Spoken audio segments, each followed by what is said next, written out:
From PRX, this is Living on Earth. I'm Paloma Beltran.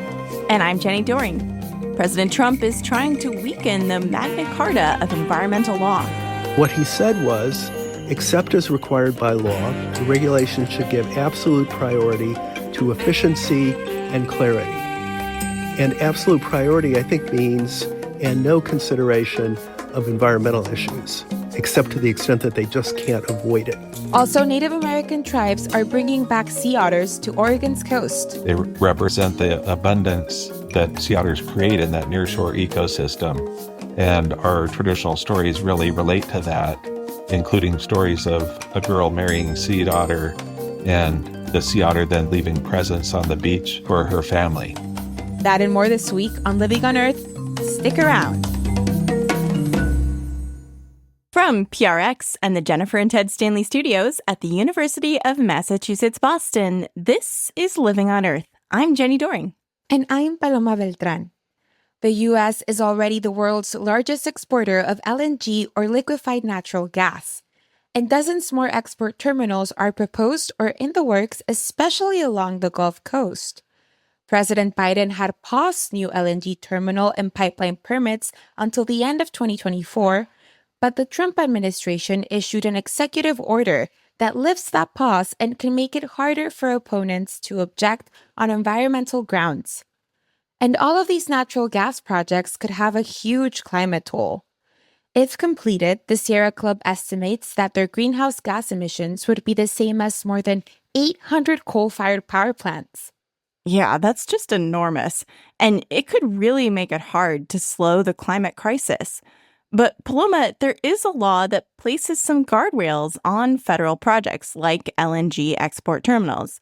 It's called NEPA, or the National Environmental Policy Act, and it was signed into law back in 1970. It's sometimes called the Magna Carta of environmental law, but it's now a target of the Trump executive order.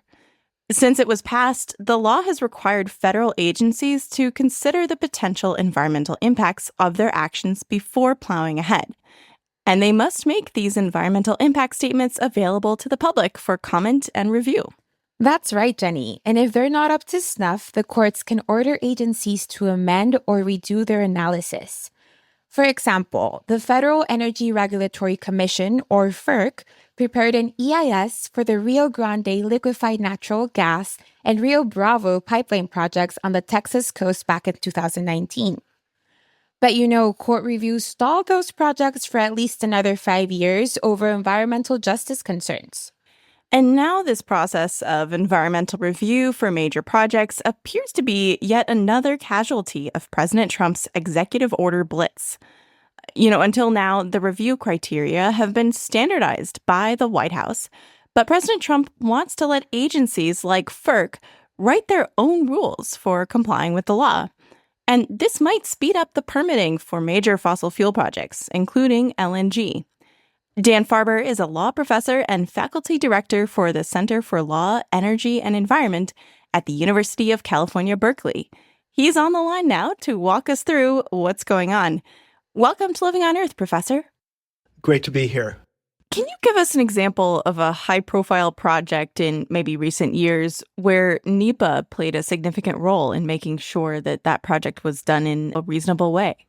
Some of what NEPA does is invisible, right? Because agencies, even before they start to propose a project, will be thinking about how can they minimize the environmental impacts and try to avoid having to do a big environmental impact statement. But I think, for example, all the cases that you see about natural gas pipelines, about oil drilling, all of those cases, they've at least had to take environmental issues into account and tried to find ways, for example, to minimize the impact on habitat or minimize the impact on wildlife. So it really is kind of pervasive. It rarely kills a project outright, but it often results in kind of rejiggering a project to try to make it less environmentally harmful. Now, we're talking to you, Dan, because in one of his many day one executive orders, President Trump took a stab at NEPA. What does this executive order say in regards to this environmental law?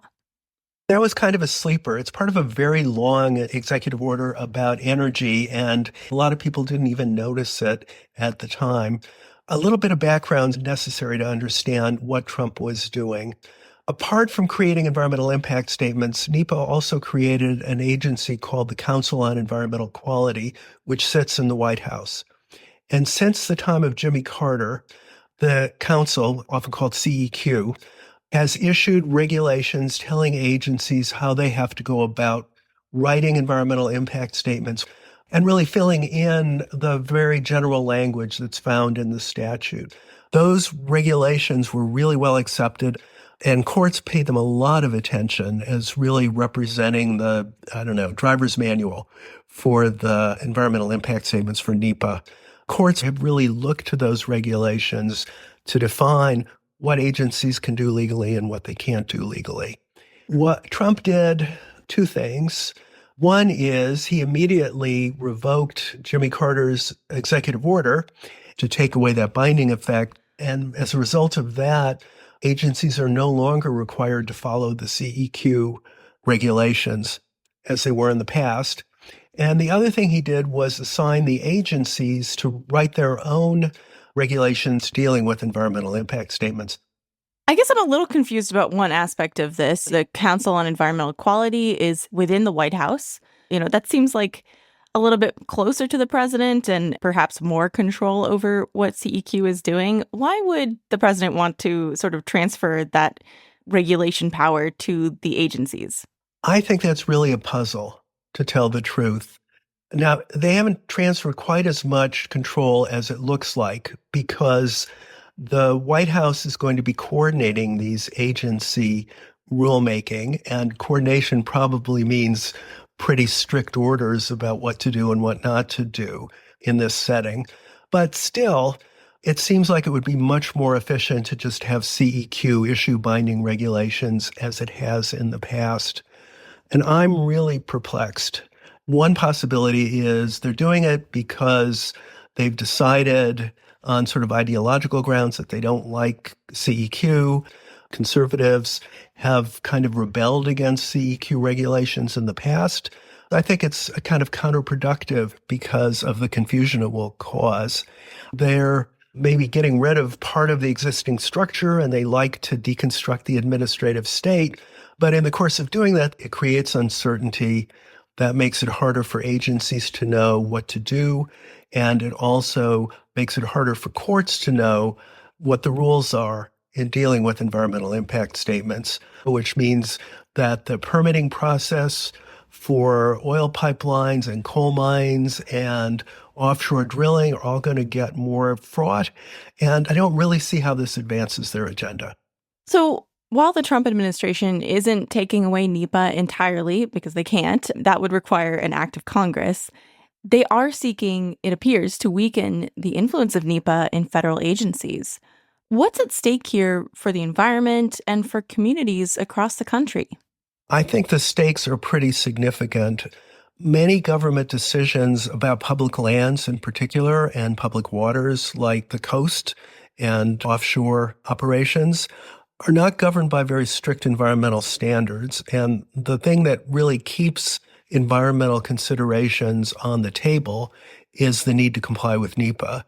And therefore, the need to be able to say something plausible about exactly what you're doing to the environment and why it won't be that bad and you don't really have any alternative. That's sort of your typical impact statement.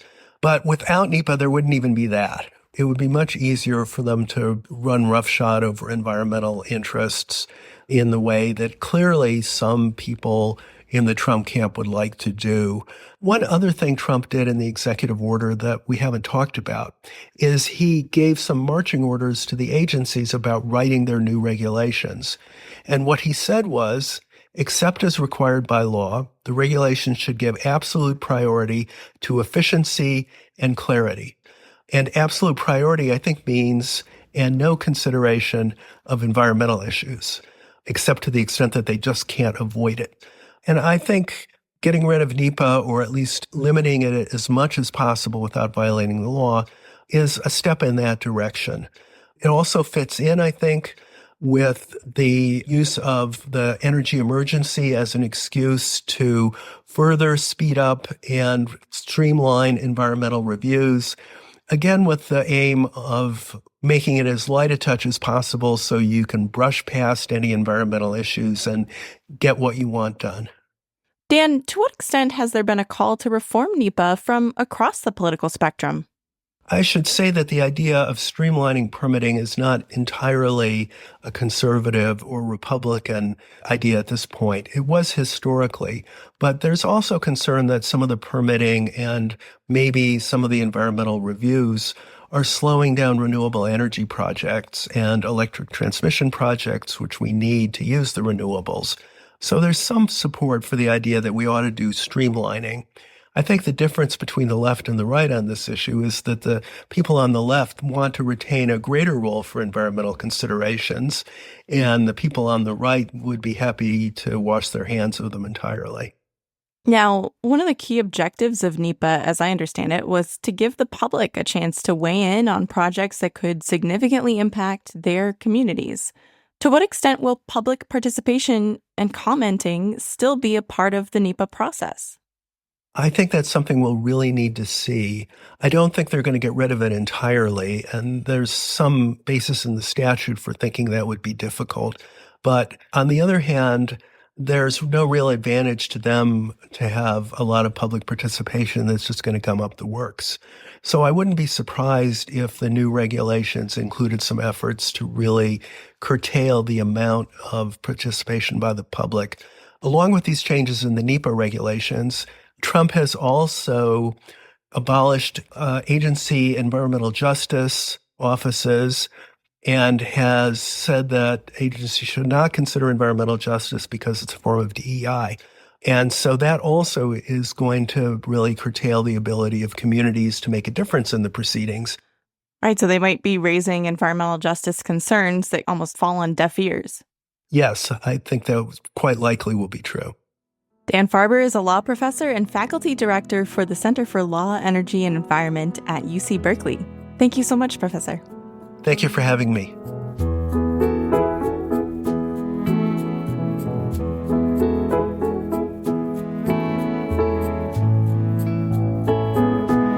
Just ahead, tribes on the West Coast are working to bring back sea otters.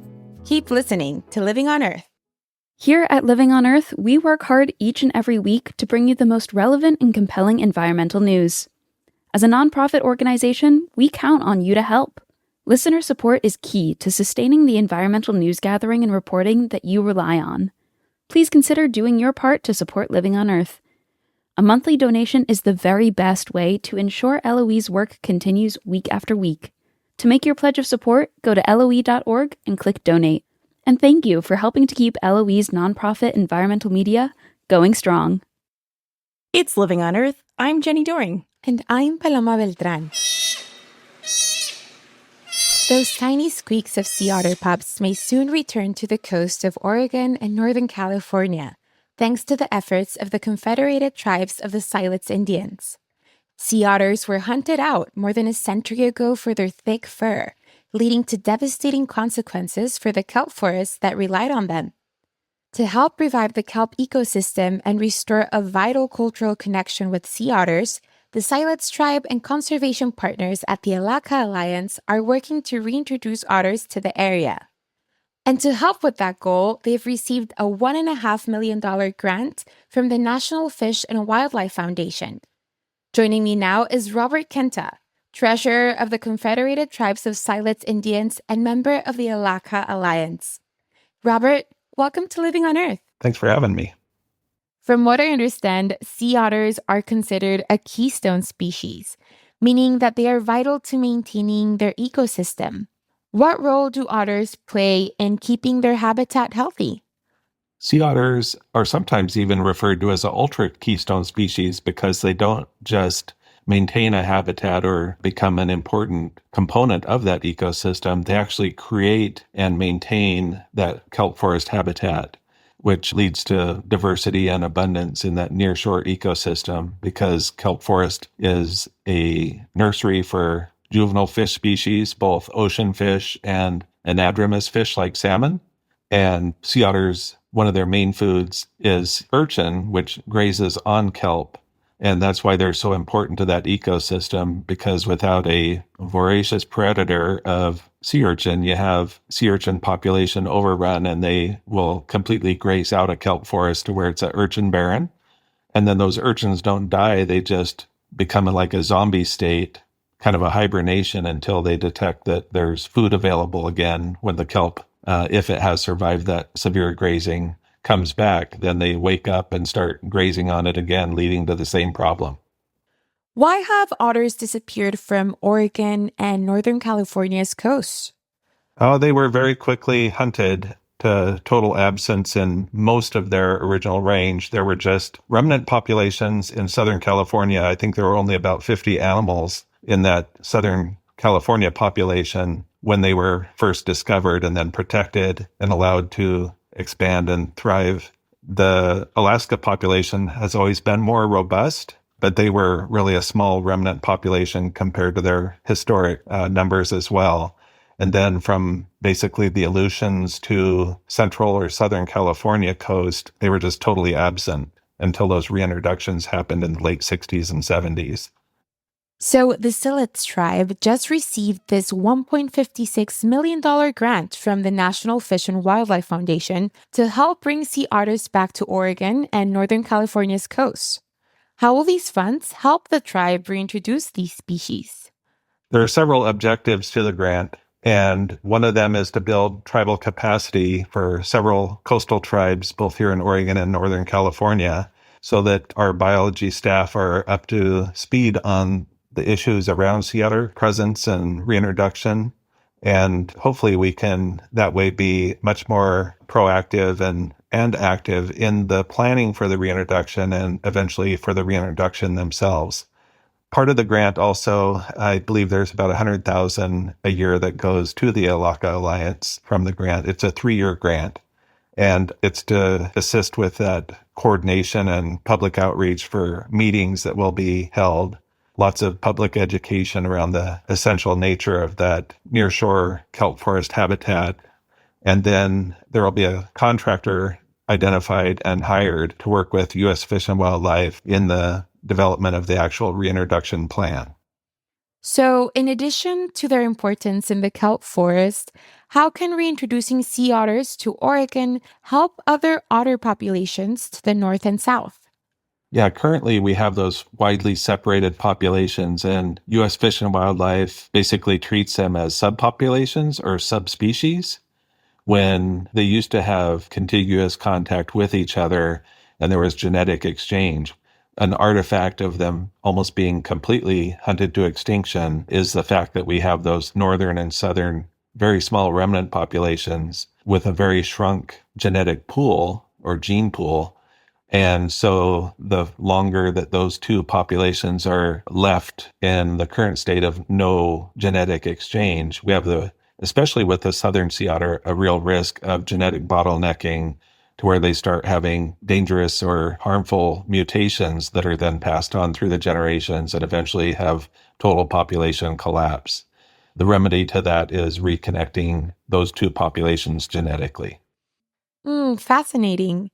And beyond their ecological role, I also understand otters are culturally significant to the Siletz tribe. Can you tell me more about what they represent? Yeah, sea otters are the densest fur on a mammal in the world. And so a very warm, very comfortable, very fuzzy undercoat. And it was very prized as a clothing item. Our people really prized those pelts, and therefore it was really only chiefly people with wealth and status that were allowed to wear sea otter pelts. And so to us, they represent prosperity. They represent the abundance that sea otters create in that nearshore ecosystem.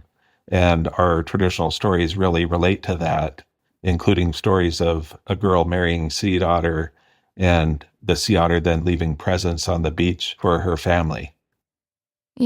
This effort to bring back sea otters to Oregon's coast was a collaboration between nonprofits and conservation researchers, all with the guidance of the Confederated Tribes of Siletz Indians. Why are Indigenous partnerships and leadership so important in conservation and restoration planning? I think part of the answer to that is we have thousands of years of experience with our local ecosystems. We understand not just from stories of our elders, but our own lifetime experience, how things have changed. A lot of federal agencies, state agencies, and researchers and others are looking to the body of information that has been gleaned from our tribal communities by anthropologists. Anthropologists would come and ask our ancestors questions about resource abundance and use. And so those notes are in university and National Anthropological Archives, and people could gain access to that. But our position is that unless you talk with us about those notes, there's lots of information that's missing from those notes. And you are not going to get the complete picture and maybe even be misled if you don't understand what the elder was saying, because a lot of them didn't speak English or speak English very well. And the linguist is trying to understand and then write down in English a lot of times what he thought he was hearing. And so we have to run that information through our filters and add supplementary information to help others understand what our elders were talking about. Some may argue things are looking bleak in the world of conservation. What message do you hope listeners take away from the tribe's work? Well, I think the collaboration that we have in reestablishing the Alaka Alliance and working with Rogue Native Plant Partnership, all sorts of partners, federal, state, and NGOs, non-governmental organizations. To me, we're not in a hopeless situation, but we're in a very concerning situation with a lot of our landscapes and resources and sustainability of life as we know it today. Those kinds of partnerships are essential to moving forward, getting enhancement and restoration and resilience built in our ecosystems. Every little nudge we get, like this 3-year grant, pushes us towards that finish line and adds to our level of hope. So we're quite excited to get the work going and move it on to that next step of getting the reintroduction plan established, having all of our coastal communities engaged in that conversation, and move on to the actual reintroduction and start seeing those benefits again. Robert Kenta is a member and treasurer of the Confederated Tribes of Siletz Indians and is part of the Alaka Alliance. Thank you so much for joining us. Absolutely. Thank you for having me.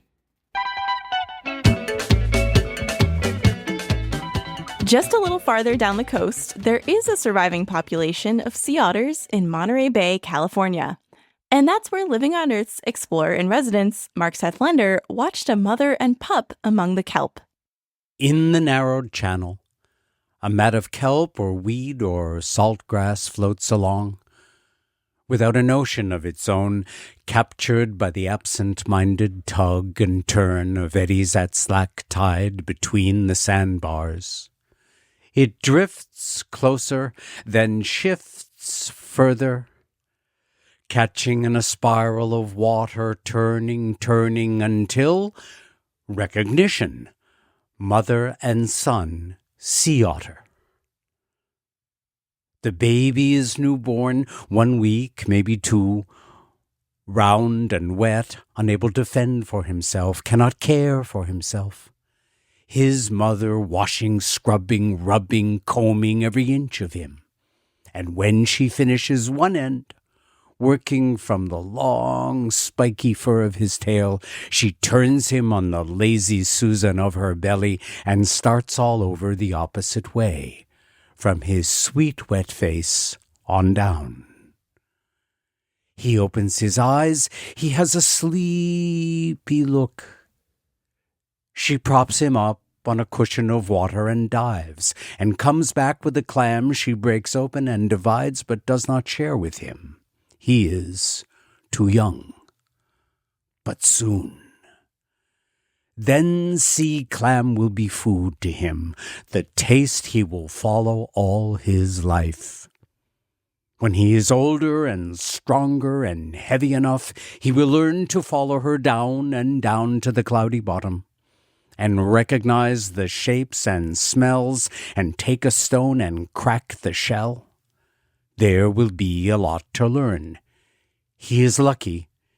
She will, as mother otters do, take the time to teach him as much and as long as he needs.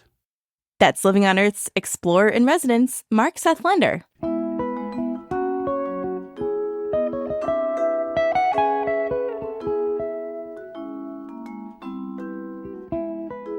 The Los Angeles fires this January ravaged entire neighborhoods, reducing thousands of homes to ashes. And one of those homes belonged to David Brancaccio. David has worked in public radio and television for decades, but you likely know him as the host and senior editor of Marketplace Morning Report.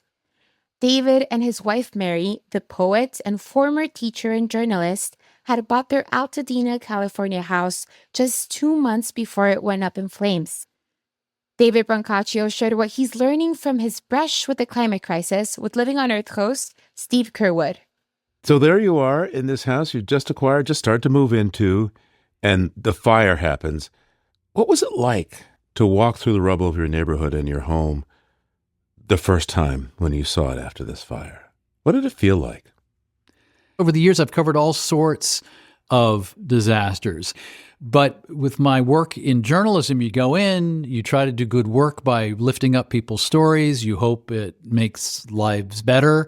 And then you leave. This is the story that I can't leave. I've seen so much in my career. I'd covered an earthquake in Turkey in which 30,000 people died. But I was not prepared for the violence of the fire. There's so little left. When you go back to just my linear street, one house is okay, according to the fire department. 8 houses can be repaired. Steve, 21 houses just on that block are completely destroyed. They just have like the chimney sticking up there. The outline of the house was mainly what you would see at the bottom of a campfire the day after. Light, fluffy ash, little nuggets, marshmallow-sized char, and almost nothing else. I guess one of the things that you did see that illustrated the violence of this conflagration was the house came with 2 front-loading, a washer and a dryer. They were kicked back on their backs, nearly unrecognizable, facing up to the sky. I'm like, what exactly happened here? And I did find something. I was doing a piece about climate change for PBS television some years ago, and we climbed to the mouth of the Ganges River in the Himalaya. And if you take some of the water from where it shoots out of the glacier, it's said to be sacred, and pilgrims do this. So, of course, I had to do this. And I collected it in this little copper flask, a little vessel. And we've had it in the house in the East for years. We brought it out when we moved in California. And Mary Brancaccio used it to sprinkle on the interior of the house as a kind of blessing. And on a third check, I found its remains, charred, but in the right shape, missing a little piece. Certainly the water had evaporated. But it was nice to collect that little object. It meant a lot to us. By the way, Steve, here's what Mary asked for in this blessing in November. She asked for those living within these walls to be protected. That worked. At the time of the fire itself, we were back east packing the rest of the stuff. So physically, we're fine. Didn't have to go through the trauma of the raining embers being evacuated in the middle of the night. So it was some days afterwards when we went out to the site, and I asked Mary if I could record for radio that moment. I look around, and now all I see is all the hard work it's going to take to bring it back. And I'm wondering if I still have it in me to do it, if I'm still young enough to do it. And we're in our mid-60s, and we both have a lot of energy. And she's collected more energy since that bad moment. But it's a whole full-time job now. So talk to me about the extent that you've seen your neighbors coming together in the wake of this disaster. What's the atmosphere been like in your community? It's very interesting. Lots of signs up saying Altadena is not for sale. And it's an organizing principle to get people together. And that is code for something important, which is if you can't figure out how you're going to rent because your house was destroyed, you are going to be open to predatory developers who come by right after the fire and offer you less than what your property will be worth just so you can have some cash flow and survive. And there's a community-wide discussion about making resources available so that people can resist that. And I don't know about you. Do you have one of those like WhatsApp listservs for your neighborhood where neighbors say trash pickup is actually going to be moved by a day because of the storm? I don't know if you have one of those. Yes. The version of this that we have up in Altadena has been exchanging crucial information, loads of stuff that even I, with the access to information that I get as a reporter, have not seen. And it's, at a time when technology can be so corrosive in its effect, sometimes this stuff actually is getting people timely information that they can act on. So I have to say that I know an order of magnitude more people, members of the Altadena community, 2.5 months into our tenure than I would have had there not been a disaster. I mean, if I'd had it to do over again, I certainly wouldn't choose disaster. But it's been one of the weird corollaries of this is the human connections that this can bring about. What are the challenges that families in the neighborhood of Altadena are facing, and what do they need to do to move forward? And maybe you could start with, what do you do with your kids in school? Yeah, it's hard. And some kids have merged into other schools. So there are these big class sizes placed into auditoriums in some areas. It's a hard time for people with kids in school. That's one of the big challenges. The set of challenges that we're facing on our end have a lot to do with supply chains and logistics. When, just in my fire, 9,000 structures are burned, where are we going to find a contractor? I heard from a seasoned contractor a dirty secret about that line of work. Many contractors are really good at building you a new den or a deck or a kitchen, but don't have experience building from the ground up. So that's then a much smaller subset of available contractors. Well, import some contractors, Well, are they aware of the nuances of the building codes in your area? One of the first things I did after finding that our house was destroyed was reach out to someone who had lost their house in a wildfire in 2008 out in Santa Barbara.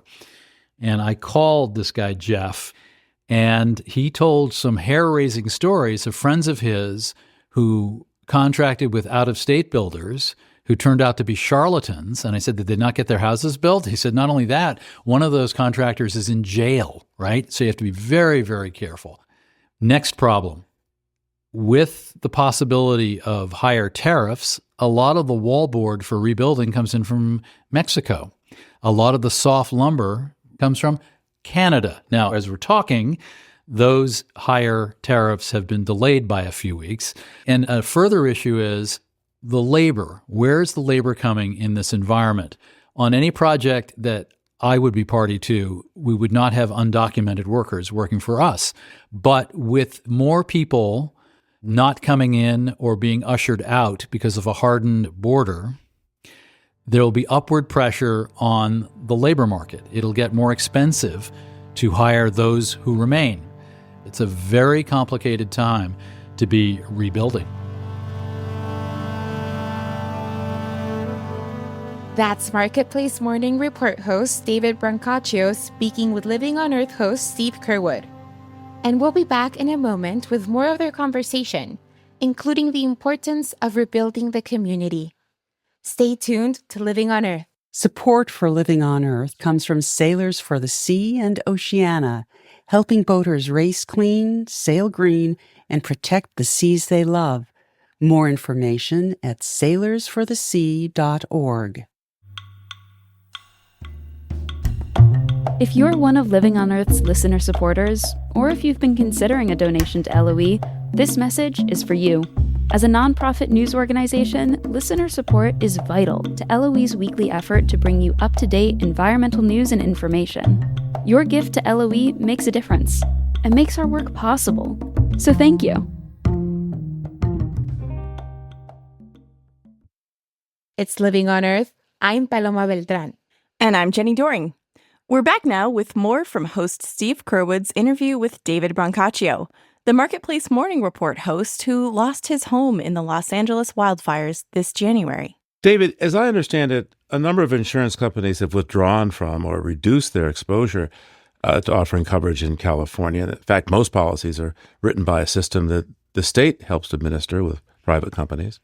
How is the difficulty of getting insurance influencing residents' decisions to either move on or rebuild? I was corresponding with someone else in Altadena who says they can't expect me to rebuild if I don't know if I can get insurance in the future.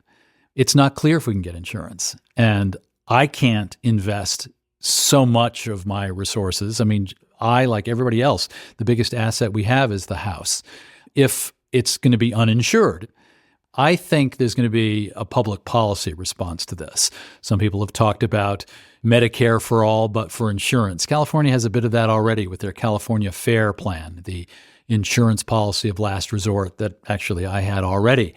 But there may be that the private insurance market on its own would refuse to underwrite in this area. And if you don't believe Dave Brancaccio, how about believing Jerome Powell, the chair of the Federal Reserve, arguably the most important economic policymaker in the country? During testimony on Capitol Hill, he was asked about this. And he said, if there isn't changes to the way we do insurance in America, there will be sections of America where you can no longer build houses because they will be uninsurable in the face of changes in climate. It's going to be a major public policy issue, certainly not just in California, places where there are tornadoes, places where there's going to be floods or other storms. My heart goes out to a next category of people. Let's say you inherited the house or you paid off your mortgage. You're lucky enough to have lived in the house long enough, you paid it off, you owned it outright. You might not have had insurance if you didn't have to have insurance, and then you're completely out of luck. With an interesting exception, with the fire in question on our side of town, we do not know what caused that fire. I'm saying that clearly. That cause has not been determined. But there is emerging evidence that possibly the electric power company's high-tension power lines over the mountains behind Altadena may have created a spark that started this. And if that turns out to be true, and we shall see, we don't know, that means that people who don't have insurance would be able to sue. And the way it works in California is one of the utilities went out of business after a wildfire. So there's essentially a kind of slush fund to keep the utilities in business should wildfire lead to lawsuits. So that will take years, and the outcomes are uncertain. Lawyers will tell you it's not that uncertain, given the way of the universe and the chaos that we've seen around us recently.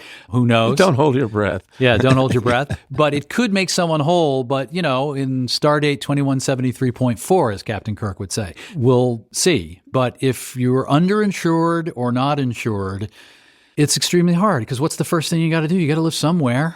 And don't you have to keep paying your mortgage even though the building is gone? Yeah, you do. I didn't know that. Mr. Big Shot business reporter here. I felt that the way the world works is that, of course, I would have to keep paying. Yes, you do.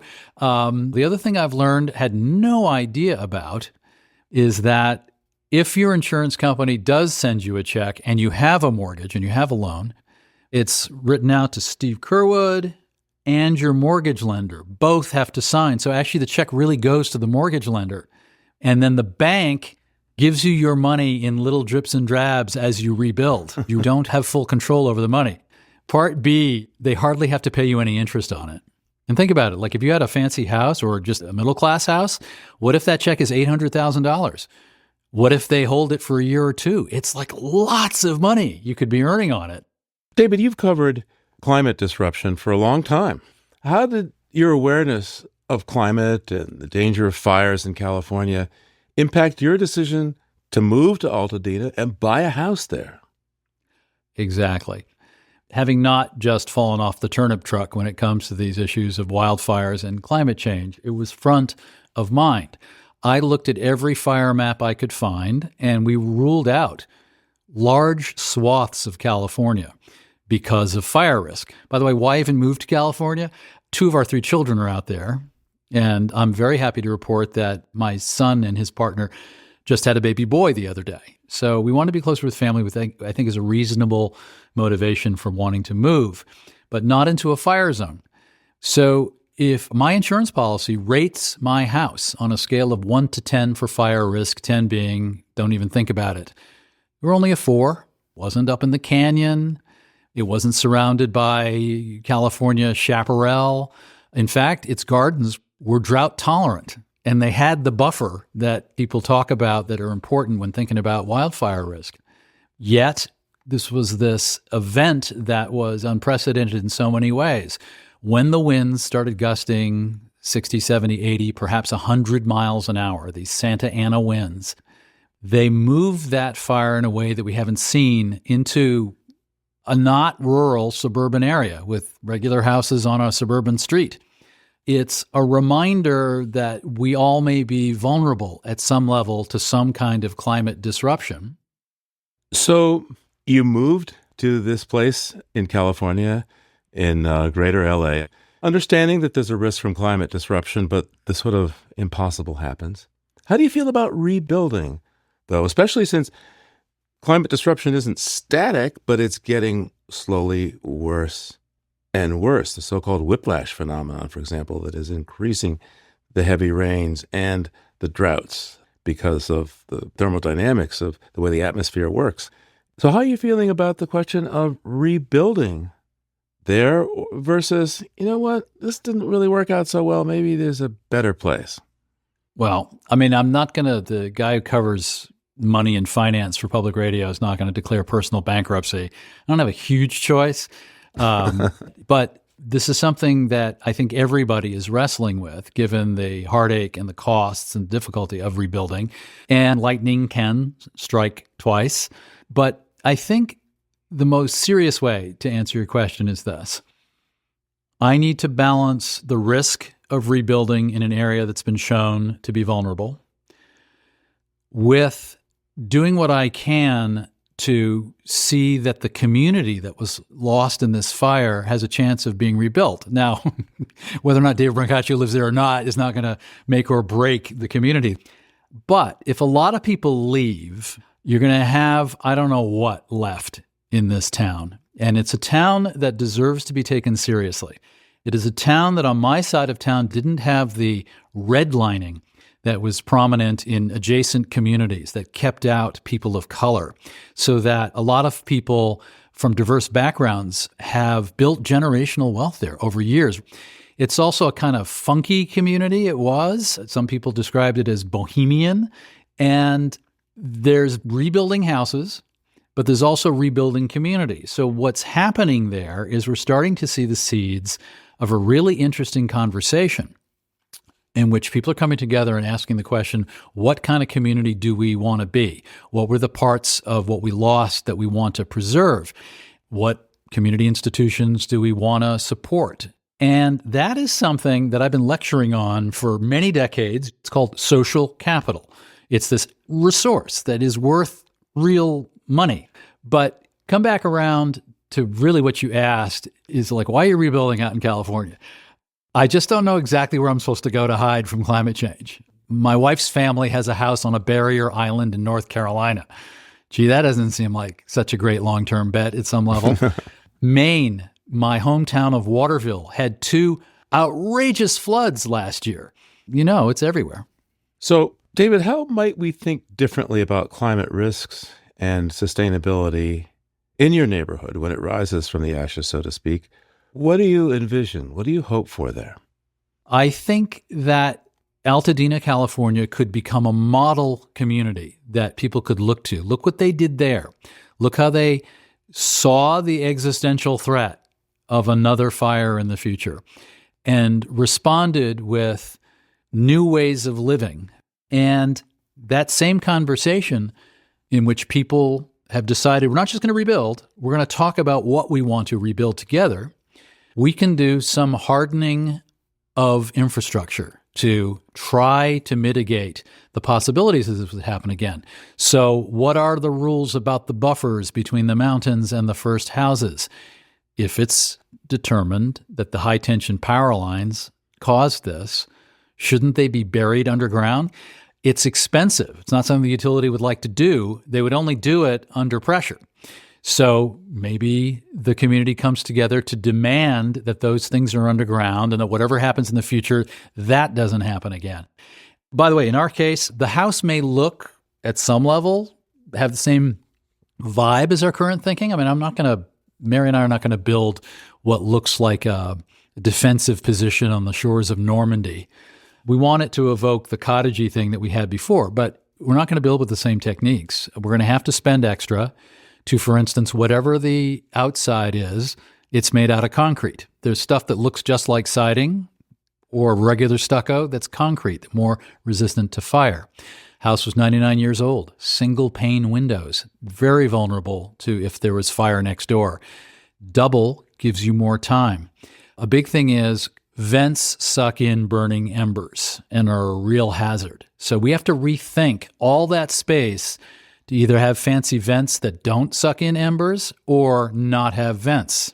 So a 100-year-old house versus one built in 2026 and 2027 has access to lots of new technology that we didn't have before. I mean, heat pumps, hot water heaters that are also heat pumps, certainly solar cells on the roof.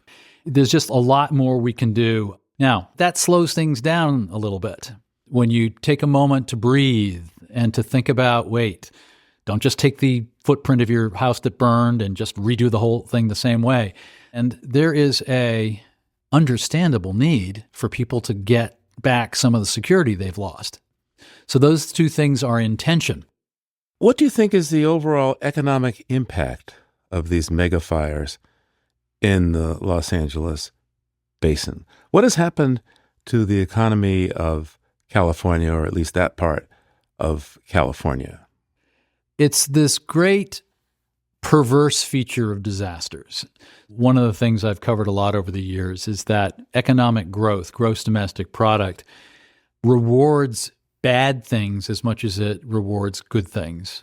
I made a documentary film some years ago in which a little piece of it was, if I bicycled over to a farmer's market to buy an apple, that wouldn't do much for GDP, gross domestic product. But if I were to put gas in my fuel-sucking car and crash on the way over to buy an apple at the supermarket that had imported it from New Zealand, the apple, I would be doing wonderful things for GDP because there's a lot of economic activity in that. Disasters cause temporary blips upward in economic growth because you have to the economic activity of rebuilding.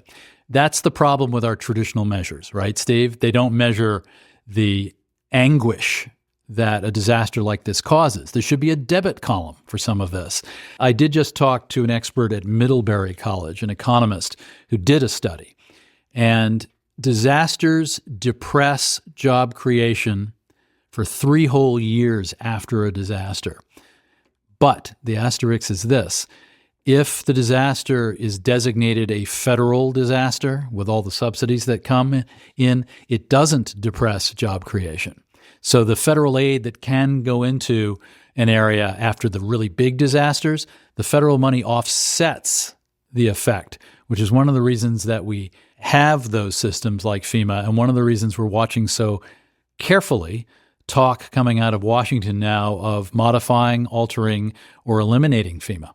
What you've been through, David, it's really rough, although you point out that other people have had it even rougher in this massive series of wildfires there in the Los Angeles area. And yet, when these sorts of things happen, hope can emerge. How has it emerged for you in this case?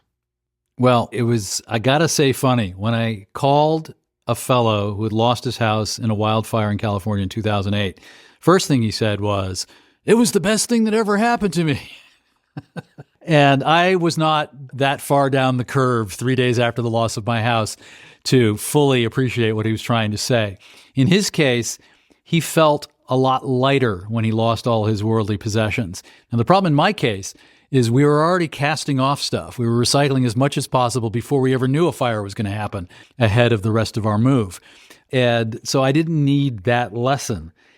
But I gotta say that you play the hand that you're dealt.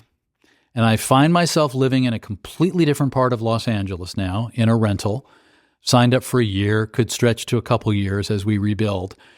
And unexpectedly, I'm near West Adams, which is an interesting neighborhood near USC. I am near Koreatown, a fascinating neighborhood that's almost like being near Brooklyn, New York. And there's a rich diversity there that is opening our eyes to another way of living. And already, if I just counted it up, the number of human interactions, making friends, meeting people we wouldn't have, is off the charts greater than had I just moved into the house as I did in November, kept my head low, and maybe met the neighbor next door. In other words, it's people, not stuff. It is definitely people.